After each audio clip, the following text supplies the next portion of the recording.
So hello and welcome to Let's Talk SEO. In this video, we're going to go ahead and discuss the trust factor that Google uses to rank websites. Now, trust is one of the most important factors that Google looks at when it comes to ranking a website. This is regardless of whether you're going to go on a blog, e-commerce store, or any other type of website.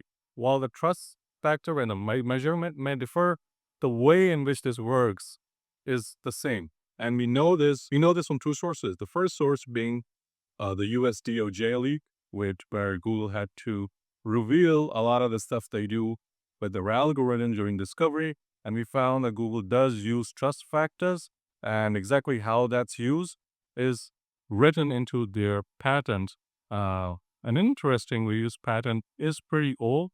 And so Google has been using this for a while, but now Google is using this in conjunction with LLMs to further improve how it looks at these factors. And so we'll go into exactly how this algorithm works. We also go into like what you can do to use this to your advantage to rank your websites. This is not groundbreaking. This is not brand new. People, SEOs, especially advanced SEOs like me, have known this for a while. It's just that I'm breaking this down and making it easier so that most people that watch my channel who are not necessarily SEOs can figure out exactly what they can do to rank their websites. So without further ado, let's jump right into it. You might have noticed that Google keeps saying that you need to create your website for users. So it's a user-first website. The reason being that trust flows from the user. So let's just say you have one user and that one user had a trust score of 1. And then you had another user, and let's just say that user had a trust score of 1 as well. So both these users visit your website. One user comes to your website once, leaves. The other user comes to your website multiple times. Let's say they come to your website 10 times. So that means that your website or that website has a trust score of 10. Okay. So looking at this, you extrapolate this across maybe 1,000 visitors, 2,000 visitors. So the more visitors that come to your website, the higher your trust score flow is going to be. But that's not the only thing that Google's looking at. What Google is actually looking at is how many of those people come back to your website.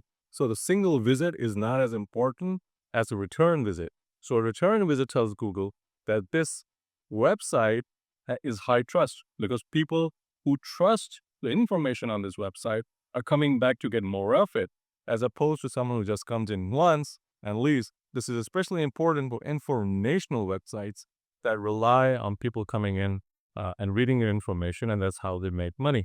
So when someone comes into your website, they have a high trust flow.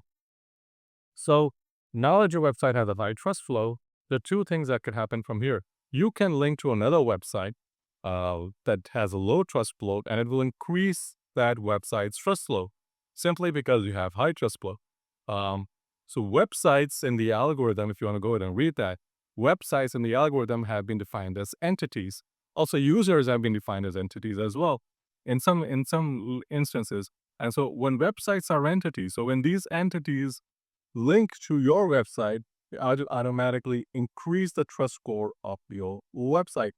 But that's not the only thing. If you linked to these high trustworthy websites, these websites will linking to them will also improve your trust score. Now, the ratios of these will vary, but for the most part, if you're linking out to a authoritative website with a very high trust score, it will help you build trust with Google. And as traffic starts coming into your website, that will increase your website's trust score.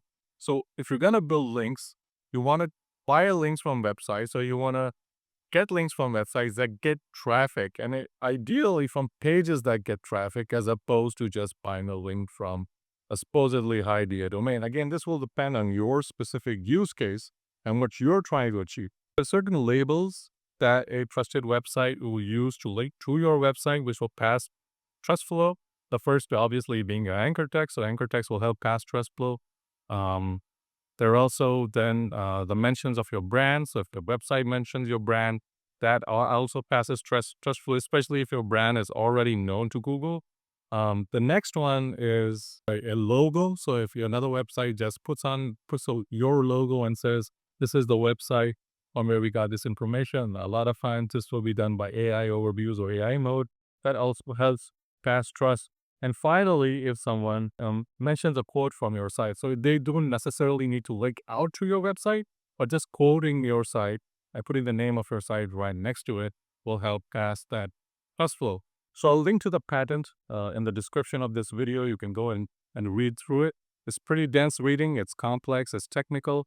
But this is what it comes down to really. And as an SEO, this is what you should know to rank your website. Let me know in the comments below if you knew this before, and also if you had more insight into this. A like and subscribe is all this. Leave a comment below, and happy ranking.